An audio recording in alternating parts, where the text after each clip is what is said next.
In a move signaling a significant shift in Ukraine's wartime leadership, Foreign Minister Dmytro Kuleba tendered his resignation on Wednesday.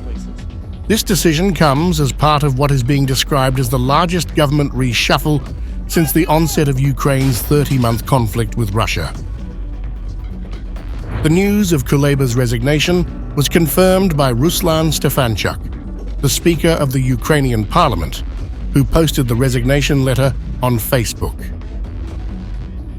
According to Stefanchuk, the resignation is expected to be discussed and approved by lawmakers later on Wednesday, a process that is largely viewed as a formality in Ukrainian politics. This development follows the resignation of 5 other ministers on Tuesday, marking the start of what a senior ally of President Volodymyr Zelenskiy has termed a government reset ahead of the winter, who indicated that the reshuffle would see more than half of the ministers replaced. President Zelensky has framed the reshuffle as a necessary step to bolster Ukraine's war effort. In a statement released on Tuesday evening, Zelensky highlighted the importance of the coming months. Autumn will be extremely important for Ukraine, and our state institutions must be set up in such a way that Ukraine will achieve all the results we need, for all of us. To do this, we need to strengthen some areas in the government, and personnel decisions have been prepared. There will also be changes in the office. Zelensky also hinted at potential changes within the president's office, further indicating that the shakeup is not limited to the cabinet alone. In Moscow, the Kremlin responded to the news of Kuleba's resignation with a cautious tone. Kremlin spokesperson Dmitry Peskov said the resignation will not affect the prospects of the negotiation process, suggesting that Russia does not view this personnel change as a significant shift in Ukraine's diplomatic stance. However, Peskov acknowledged that Moscow is closely monitoring the situation, stating that the Kremlin is carefully recording all incoming information about possible personnel changes in Kyiv. The government reshuffle comes at a time of escalating military tensions between Ukraine and Russia. In recent weeks, Russian forces have made advances in eastern Ukraine, while Ukrainian troops have carried out a bold incursion into Russia's Kursk region. In the midst of these developments, Zelensky has taken a hardline approach to maintaining control and ensuring the effectiveness of his administration.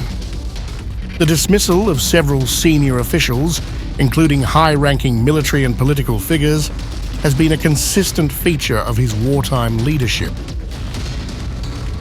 Notably, former Defense Minister Oleksiy Reznikov was replaced in 2023 following corruption scandals that were believed to have undermined Ukraine's military efforts.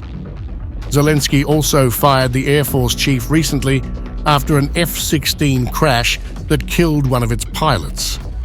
Additionally, Ukraine suspended the chief of staff of its drone forces following reports that his family lives in Russia.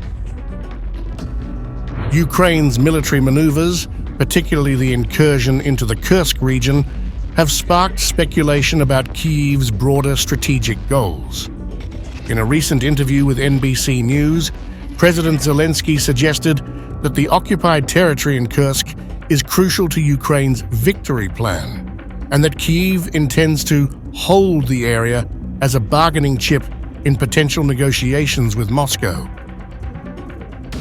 Zelensky was clear that Ukraine does not seek to permanently annex Russian land, but emphasized the importance of the occupied territory for Ukraine's negotiating position. He remained tight-lipped about further military objectives, citing the need for operational secrecy. Meanwhile, Russia has portrayed Ukraine's incursion as a provocation, with President Vladimir Putin accusing Kyiv of targeting civilians.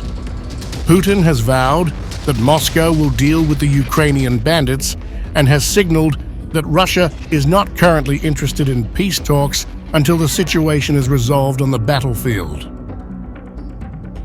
As Ukraine enters a period of governmental restructuring and heightened military activity, the outcomes of these strategic decisions will likely play a critical role in shaping the future of the conflict with Russia.